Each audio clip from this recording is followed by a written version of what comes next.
Ready? Good evening. Great to see a good group out tonight. What's this world coming to? Boy, don't we wish we didn't know? This is one of those studies that you almost wish you didn't know, right?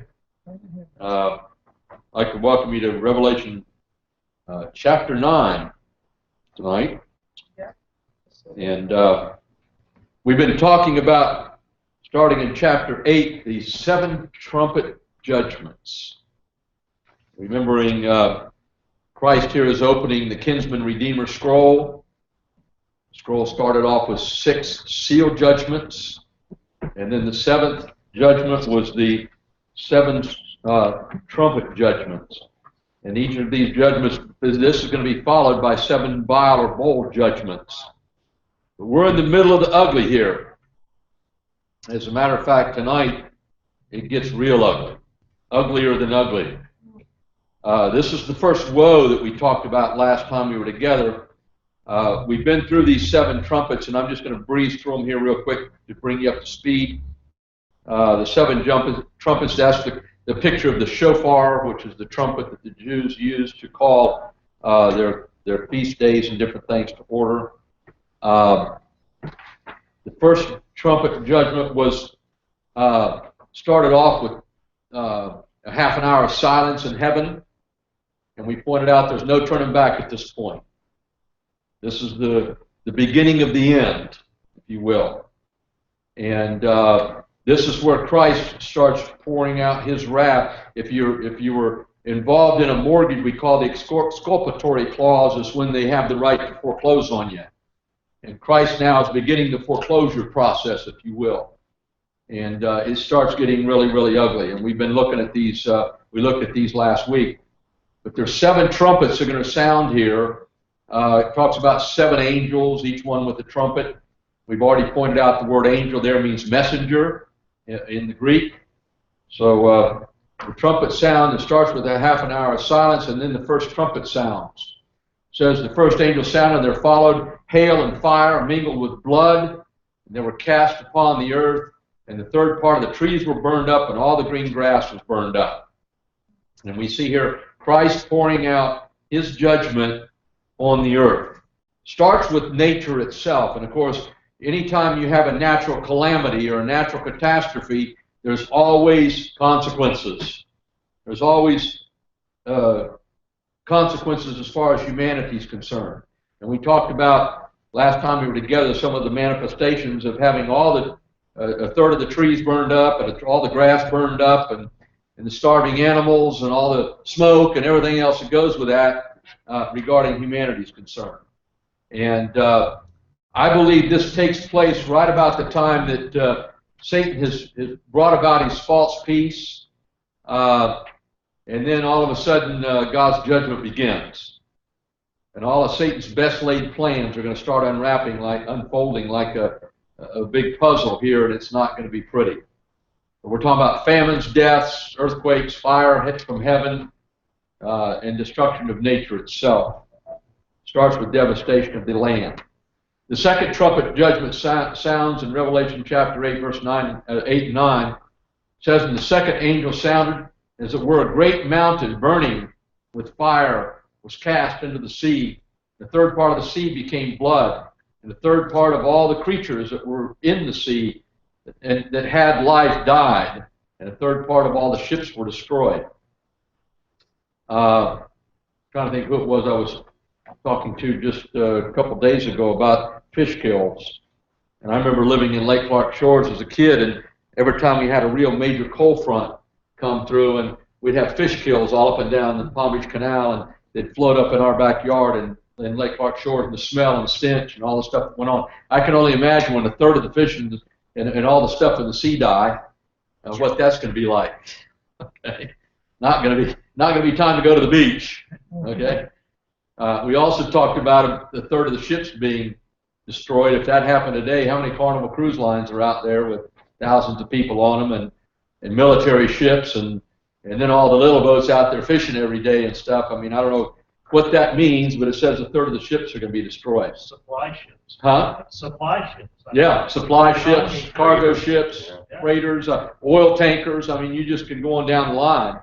Talk about oil spills. Well, you know, you can imagine a third of the oil tankers going down the tubes, right? So it's a lot of stuff here.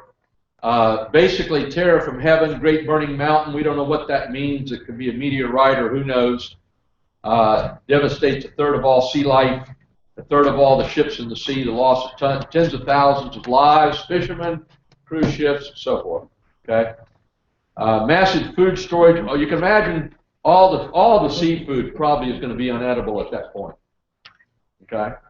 So you imagine all of the people, the nations around the world that survive basically on seafood. It wouldn't be a time to be in the Bahamas, okay, because Bahamians live on seafood. So that's just one example. The Caribbean islands would all be in trouble, and I'm sure the South Sea islands in Pacific would be in trouble as well. But so a third of the fish and everything in the sea is going to be destroyed, and seabirds that rely on the fish to eat aren't going to make it. A lot of them are going to die off. So it's going to be an ugly time. Okay. So then we see the third trumpet sounds in Revelation chapter 8, verse 10 and 11. And this is still judgment against nature. The third angel sounded, and there fell a great star from heaven, burning as it were a lamp, and it fell upon the third part of the rivers and upon the fountains of the waters. And the name of the star was called Wormwood, and the third part of the waters become wormwood, and many men died in the waters because they were made bitter. Last time we were together, we talked about that. We looked at some Old Testament scriptures about wormwood, and the key there is the bitterness that it causes. It's poisonous. Okay, and was the Jews were introduced into that a lot back in their days when there would be oasis in the desert that nobody could drink the water because it was poisonous. And you know, you never wanted to be the first one to drink the water, right? But wormwood was a term used throughout the Old Testament to talk about poisonous water. And so in this particular case, whatever this sulfur rock or whatever falls onto the rivers is going to destroy the fresh water. Remember, the one in the sea destroys salt water. Now we got a third part of the fresh water being destroyed. As I said before, there's the book of Revelation. You've got to use your imagination. We don't know. It's something like this, whether it's localized, say, to the Middle East area, or whether it's something that happens worldwide. I mean, we're in a situation today where we're over here, you know, 8,000 miles away from the Middle East, or whatever it is, 10,000 miles away from the Middle East. And how is all the water in the fresh water, a third of the fresh water on the planet, going to be destroyed? I don't know. Just watch it. Okay? The Bible says a third of the fresh water will be destroyed, so we don't know how. You know, it could be this meteorite breaks up coming through the atmosphere and scatters all over the world. Who knows? We don't know how it's going to happen, but it's going to happen. Interestingly enough, here it also talks about not just the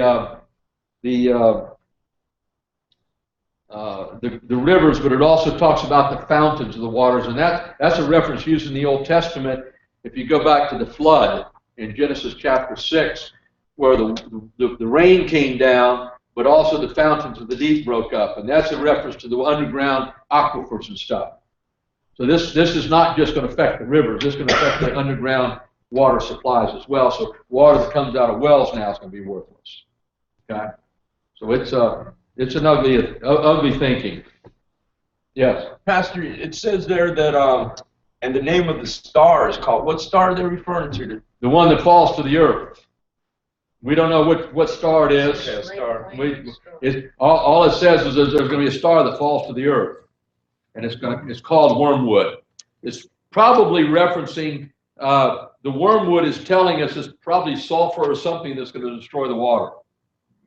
When it hits the water, it's not just a rock that's going to sink to the bottom of the lake. Okay, whatever it does, it's going to poison the water. So you know it's coming from the outer space. It sounds like, and it's going to going to make the water undrinkable and make it bitter. Okay? So here we've been through the first 3 trumpets, right? All of those were on nature itself. Then we see the next trumpet is a judgment on the heavens. And the 4th angel sounded, and the 3rd part of the sun was smitten, and the 3rd part of the moon, the 3rd part of the stars, so that the 3rd part of them was darkened, and the day shone not for a 3rd part of it, and the night likewise. Now you can use your own imagination how this is going to take place. All right? I'm not here to tell you that I know the science that God's going to use to make this stuff happen. But if God wants to be dark another third of the time, I got no problem with that. He's God and we're not, right? That's right. But the Bible says that during this tribulation period, when that 3rd trumpet or that 4th trumpet sounds, the sun's going to have a problem, and the moon's going to have a problem, and we're going to have a problem. Or people, I'm out of here, right? We're chicken theology. We're out of here. But the people left on earth are going to have a problem. Okay? And you can only imagine here, you know, we talked a little bit last time we were together about what goes on at nighttime, particularly when people are desperate. You know, and that's what's going to take place here. You're going to have people that are starving to death, and they're desperate, and now they've got an extra 1/3 of the night to do their dastardly deeds, because men love darkness. Why? Because their deeds are evil. Okay? And so this is going to play right into Satan's hands and the evil that's going to be going on at this period with all the greed and hatred and stuff that's going to be taking place as people turn on themselves because of what's going on around them. And again, keep in mind, this takes place all of it in a 7-year period. A lot of this is going to be 1 week, 1 month after another. It's going to be coming so fast, it's going to be unbelievable. Yes. Is it going to start in the second half? We don't really know, Doug. I think that I tend to believe that the seal judgments are going to begin. Those are the 4 horsemen of the apocalypse, and they're going to sort of set the stage, probably in the first half. But the minute Satan breaks that peace treaty is about when I see the 7 trumpet judgments start. But it doesn't really. The Bible doesn't really tell us. It just says we got 6 the seal judgments. The 7th seal judgment is the 7 trumpet judgments, and then when the 7th trumpet sounds, we've got the 7 vial judgments. And it doesn't say as it relates to the 7-year period. False peace. Correct. I just assume everything was going to be peachy keen for 3.5 years. No, because you got to keep in mind that's as far as Satan is concerned. That's what he's promising Israel. Doesn't mean they're going to get it. And Satan lies. He signs a peace treaty with him. That's all it says. I know he's going to break it, but the Bible said that there's the first 3.5 years will be a false peace. So I would think that if all false peace simply means that he signed a peace treaty with Israel. You never see that. It doesn't necessarily mean it's going to actually be peaceful. Okay. As far as mankind is concerned, here's how I've always read that. Okay. There's going to be peace to start with as far as mankind is concerned, because those bunch of stinking Christians are gone. Right. And we don't have to put up with those yahoos anymore. We can go live like we want, and we don't have to put up with all that Jesus stuff. The Holy Spirit influence is gone. And then Israel's going to have their peace treaty in their hand, so they're going to be snuggy as a bug in a rug. And at that point, world peace is coming.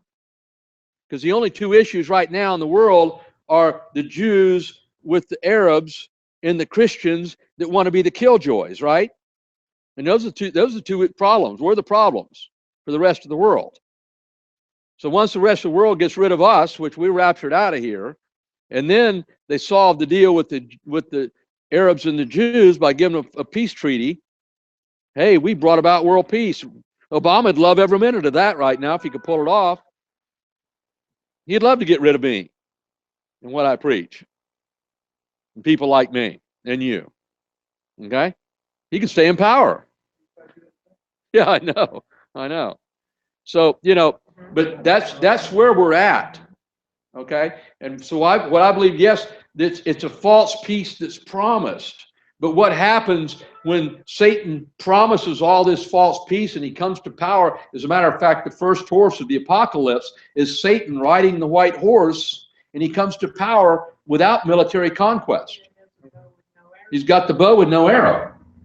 So he comes to power with all the answers to solve all the world's problems. And people say, where do we board up? You know, where do we join in?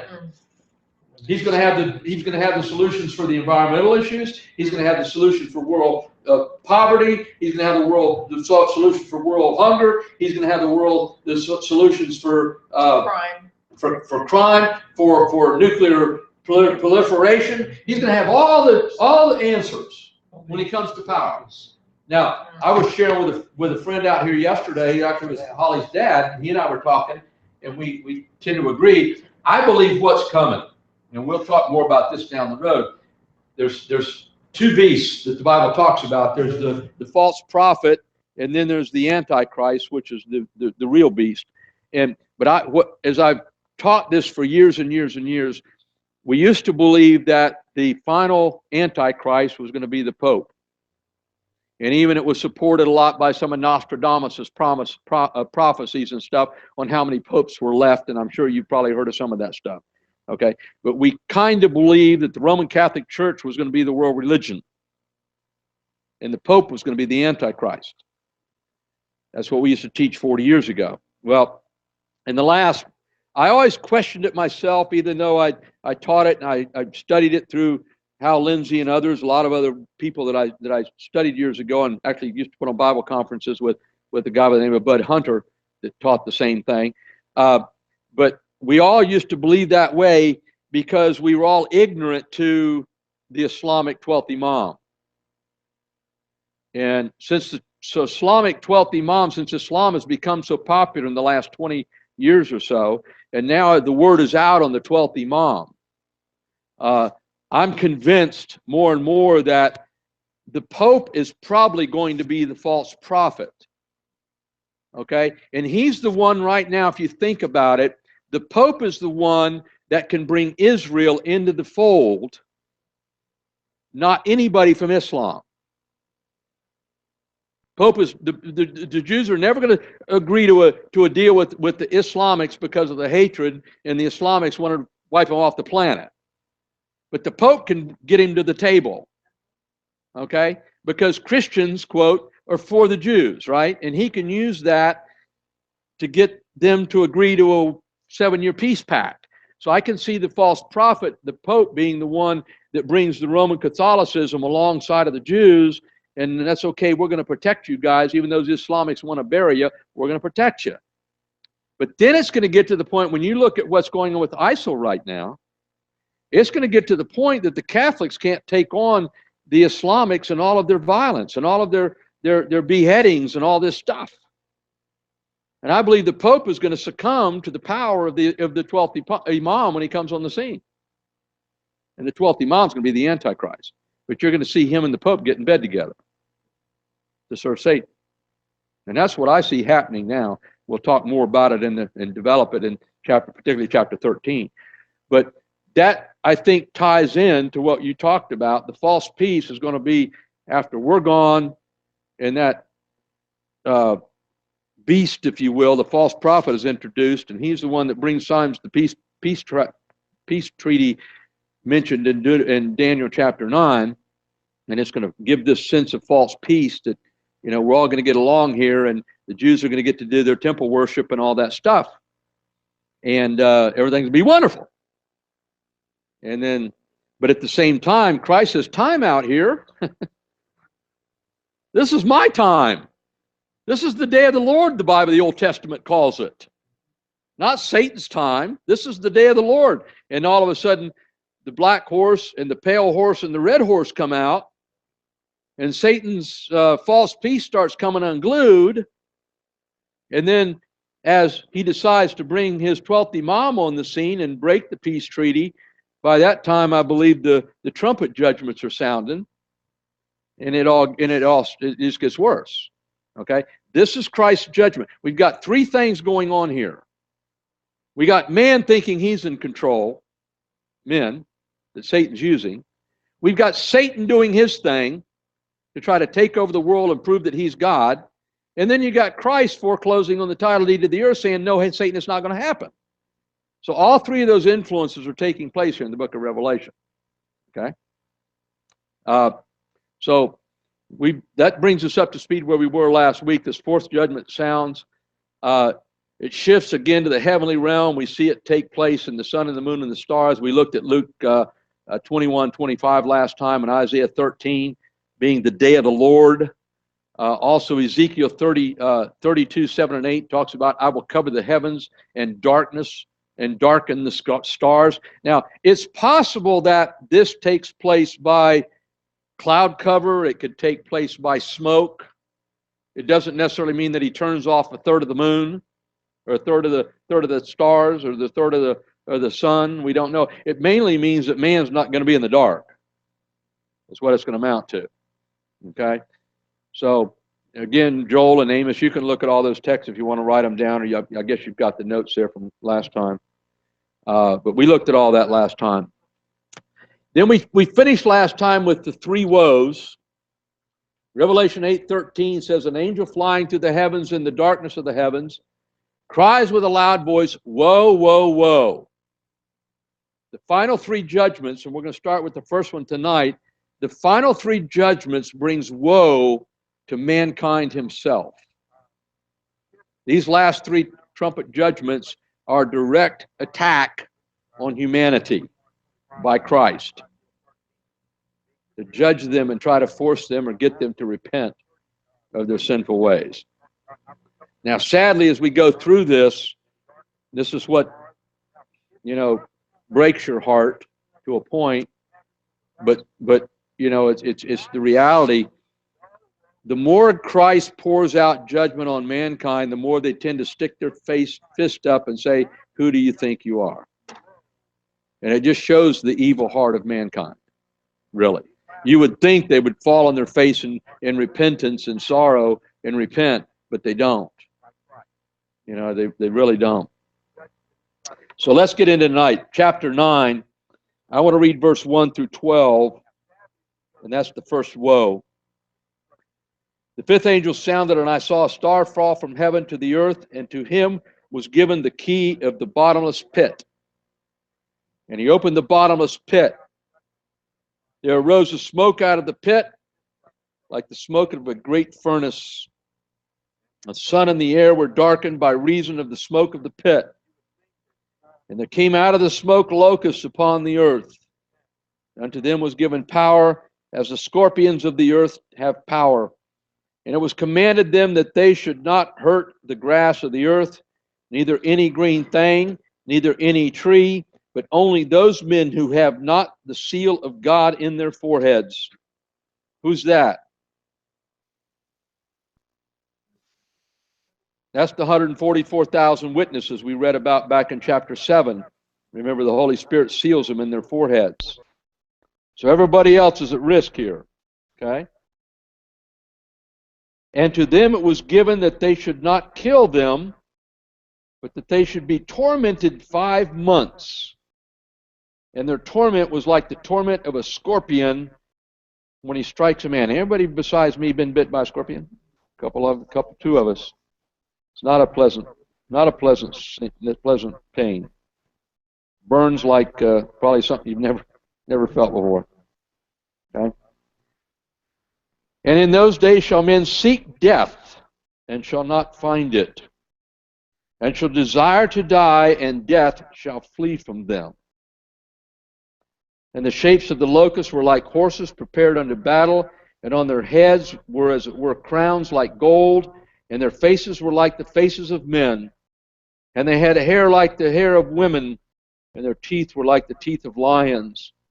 And they had breastplates as it were breastplates of iron, and the sound of their wings was like the sound of chariots, of many horses running to battle. And they had tails like scorpions, and there were stings in their tails, and then the power was to hurt men 5 months. And they had a king over them, who is the angel of the bottomless pit, whose name in the Hebrew tongue is Abaddon, but in the Greek tongue has his name Apollyon.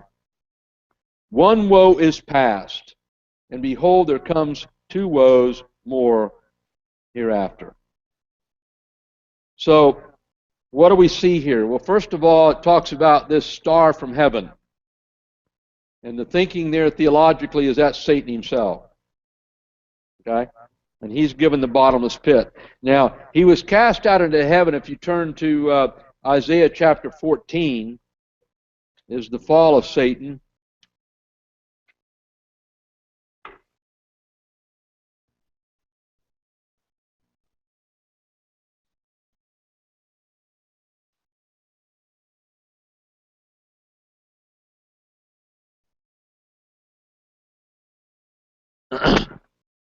Verse 12 of chapter 14 of Isaiah, we read, How art thou fallen from heaven, O Lucifer, son of the morning?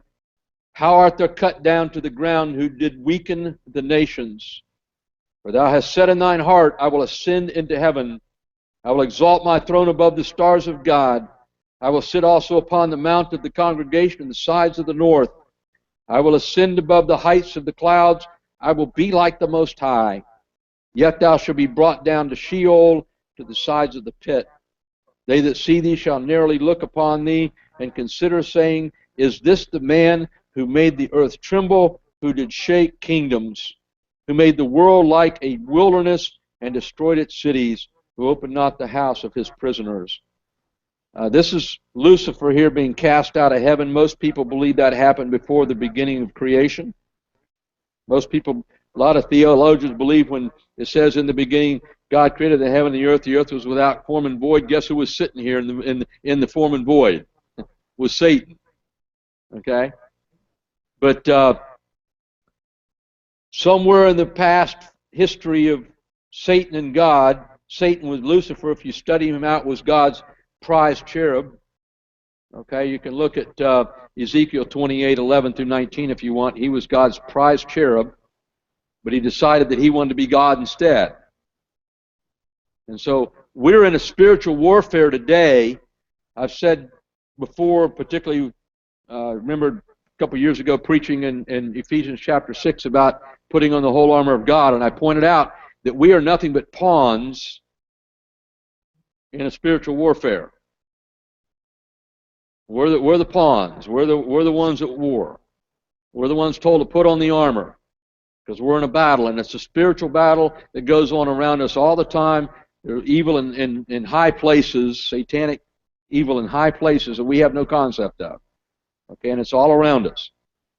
And it's a warfare going on between God the Father, Jesus Christ, and Satan, who wants to be God. And God the Father's credibility is at stake here. Okay? His name, Yahweh, the I Am, is being impugned by Satan to all of his heavenly angels, and now to all of his heavenly saints that he's saving on the earth. His name's being impugned to us by Satan. Okay? And he's out to redeem his holy name. And eventually, he's in Revelation, that's what's going on here. He's redeeming his holy name by punishing mankind and Satan for their rebellion against him. All right, so that's really what's going on here. He's the star that's cast down, given the keys to the bottomless pit. Now, there's a key here. Who gives him the keys? Jesus, the one that's sovereign. Satan couldn't touch that bottomless pit without Christ giving him the keys to the bottomless pit. Now, you have to ask yourself, why in the world would Christ do that? Well, when it comes all down, he doesn't want Satan to say, well, you know, you threw all my demons in hell and you didn't give me a fighting chance. So God's exterminating that argument. Here's the keys, let all your minions out, and we're going to go at it. And that's exactly what's taking place here. You know, based on Scripture, about a third of the angels were cast out of heaven along with Satan. We call them demons today. Most of them are locked in the bottomless pit. A certain amount of them are mill around us and deceive and possess people and oppress people and all this kind of stuff, and we all know that goes on. We see the satanic influence around us all the time, if you're in tune with it at all. And that stuff goes on. I don't know whether you've ever experienced a person is truly demon-possessed or not. I mean, it can be really, really ugly. And I know a friend of mine used to go down to the beach at Lake Worth Beach at night. Kids used to hang out down there by the Lake Worth Pier, and it was a drug hangout. And it was, alcohol and drugs flowed on the beach, and all the kids used to go there on every Friday and Saturday night. You couldn't get near the place because all a bunch of druggies and stuff going on the beach. And Bobby and his group from First Baptist West Palm used to go down there. He was a young adult, and they used to go down there trying to witness. And there was a young girl down there. She wasn't more than about 5'3", and she was strung out on drugs one night and demon-possessed, and she was throwing guys as big as Doug Allen off of her. And 3 and 4 couldn't take her down. And she was just totally demon-possessed and just cussing and swearing, and, I mean, just all kinds of stuff going on. They couldn't deal with it. And so, I mean, it's real stuff, and I've seen it personally myself. When I first came here, there was a young lady in this church. Now, we talked to 3 different demons in her. Okay? And most of the time, she just slept. She'd sit in the pew like this. Remember her? Little Jamaican girl. Mom used to bring her. Rick McDonald and Mark and I one night spent about 3 hours with her trying to help her and talk to her and praying to cast demons out. And she wouldn't cooperate. I don't think she wanted to be delivered, to be honest with you. I think she, I don't know all the details between she and the demons, but we identified 3 different demons, different personalities. You call them what you want. But one of them was just filthy mouth. You can't believe the words that came out of her mouth. And nasty. And then she'd go right back to this. Seriously. She'd go from one to the other, I mean, just like that. So it's real stuff. I mean, it's in some cases it's overdone, particularly by Hollywood, but you've got to realize we have demons among us. And I tell men all the time, when you step into leadership, trust me, you will be oppressed at some point. Usually it's pretty quick. Satan will be after you. One or 2 new guys we're going to bring into deaconship here real soon, and Satan's alive and well. Trust me. Scott will tell you, right, Scott? And when you get in church leadership, that's the last thing God wants is men and women serving in leadership. Satan. It's the last thing he wants.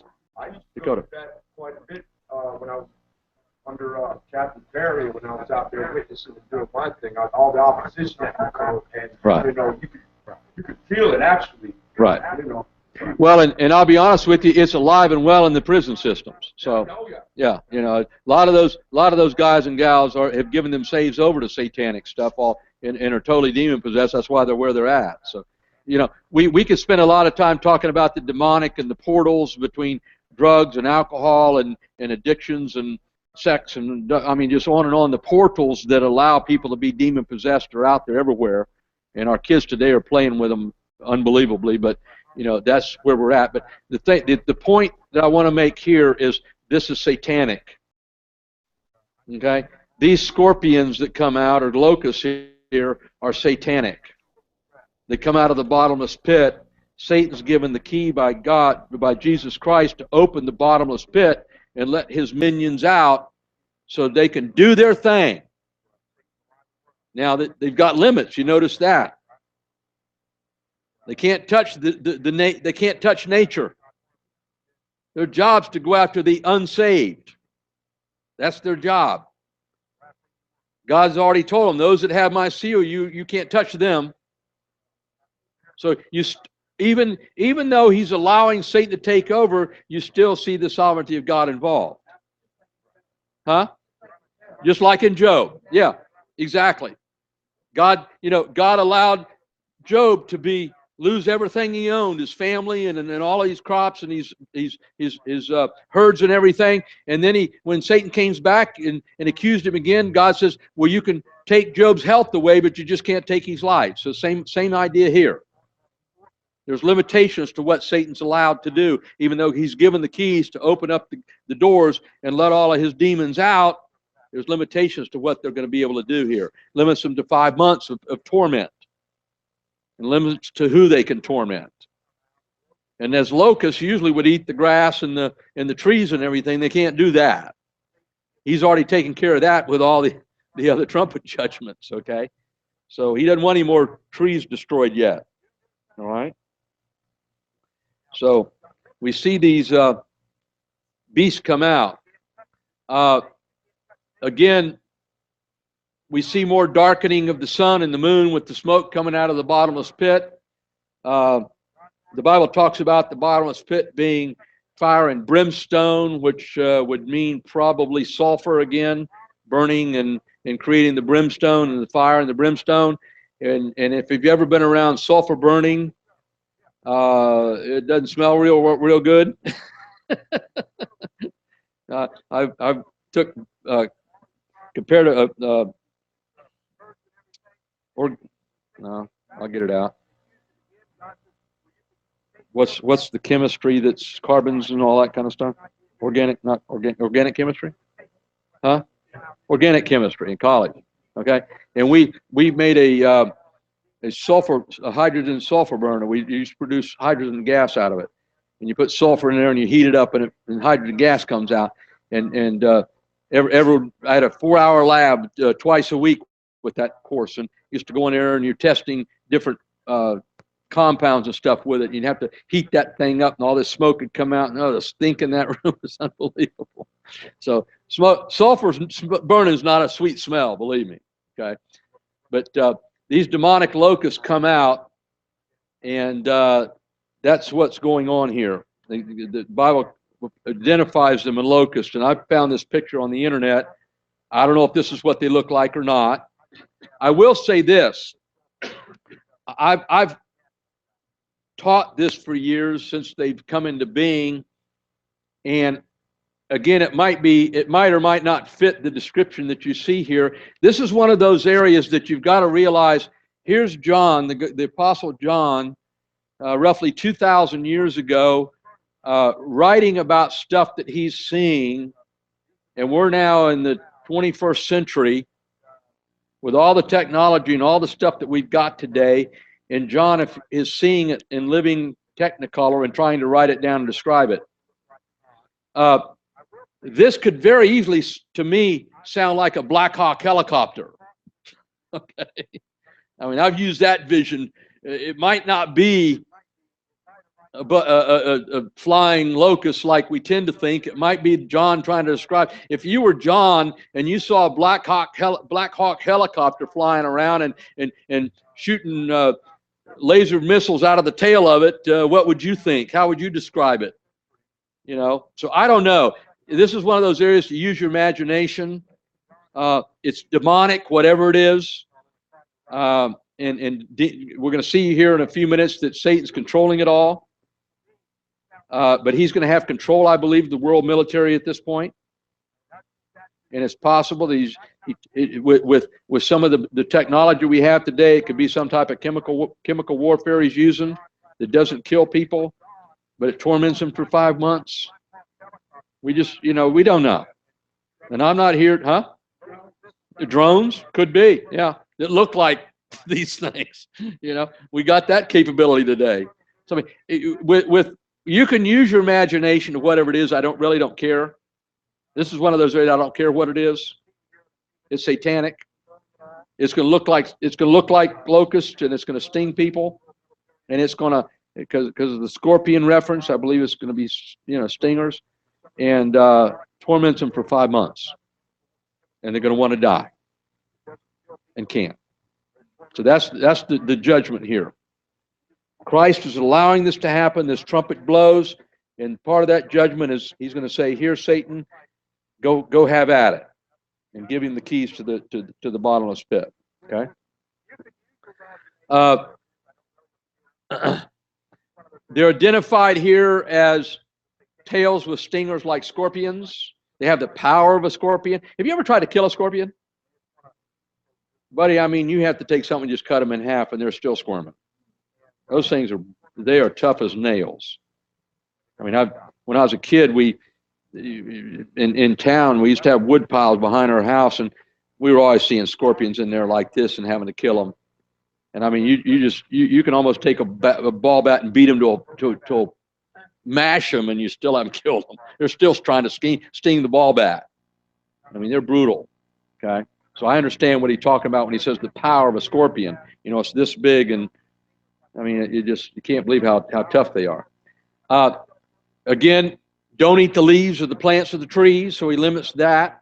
That's what locusts usually do, so they can't do that. They're only to harm the unsaved, and then they can't kill them. They can only torment them.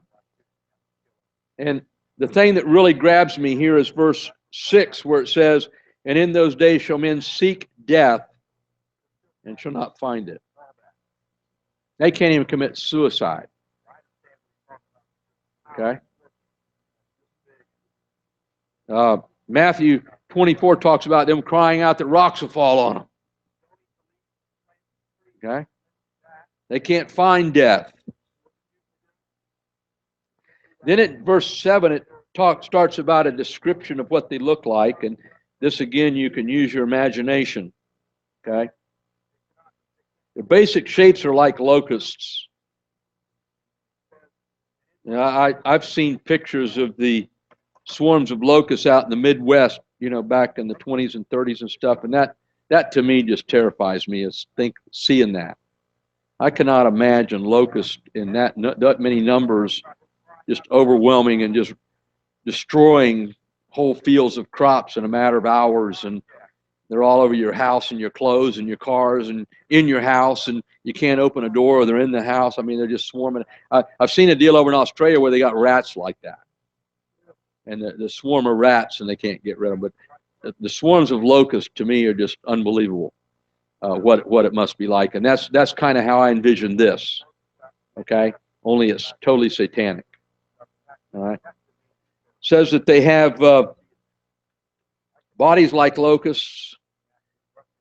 They have horses prepared unto battle. So I envision there the Roman horses with the metal plates down around their legs and stuff to keep them being stuck by the other warriors and that type of thing. So if you've ever seen a locust, they have skin that looks pretty much like that. If you ever tried to kill a locust, they're not easy to kill. It used to be, I guess they're still around here, but when I was a kid, those great big grasshoppers, the big yellow ones that are around here, you ever try to kill them? They're brutal. Okay. Yeah, they do. I think they do have green blood. But those things, certain times of years, they used to be everywhere. And on their heads that were like crowns of gold, and their faces were like the faces of men. So if you want to think Black Hawk helicopter, that fits. You can imagine that thing looking at you with a guy staring out to the windshield with his helmet on, right? Aiming his 50 cal at you, They had hair like women. That doesn't fit any of our military guys today, does it? By this time it might. When we got women in the military more, they might have women's hair. Teeth like the teeth of lions. They had breastplates, as it were, breastplates of iron. The sound of their wings was like the sound of chariots of many horses running to battle. Again, I could hear a helicopter there. I don't know. You make it what you want. Verse 10, and they had tails like scorpions. There were stings in their tails. And their power was to hurt men for 5 months. Here's the key. They had a king over them who is the angel of the bottomless pit. And who do you suppose that is? He's the one that's given the key back over in verse 1. The star that fell from heaven is the angel of the bottomless pit. And he's the one given the key, and he's their king, rules over them, whose name in the Hebrew tongue is Abaddon, but in the Greek tongue has his name Apollyon. So there's two key terms that you can use to define Satan himself. Of course, we've seen Hollywood use both of those terms, right? In their blockbusters. They like this kind of stuff. What's a woe?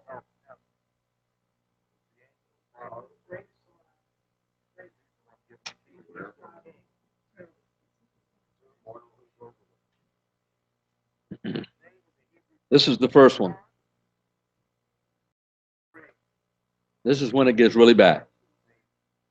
It's been a piece of cake up until now. Of course, we've only lost, on one case, 1/3 of all the Earth's population, another point, 1/4 of all the Earth's population, but that wasn't woe. Well, we know it ain't old, Nelly. Yeah, it's woe, but not Nelly. It's beyond Nelly. Okay, it's woe beyond Nelly. All right.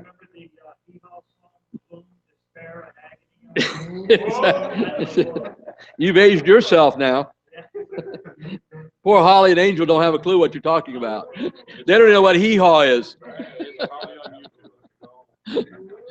These poor young kids don't have a clue what you're talking about. Okay.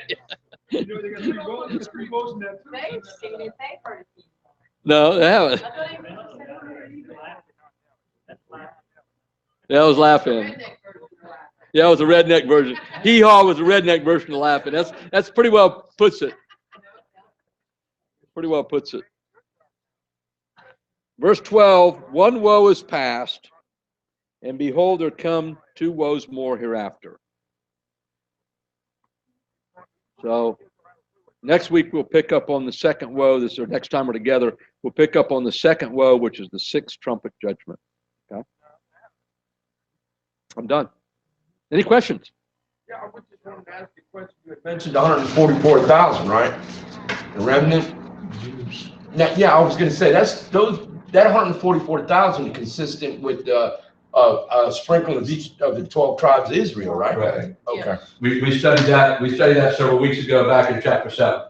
Okay. I just wanted to make sure. 12,000 Jews, virgin Jew young men chosen by God, 12,000 from the 12 tribes of Israel, according to Revelation chapter 7.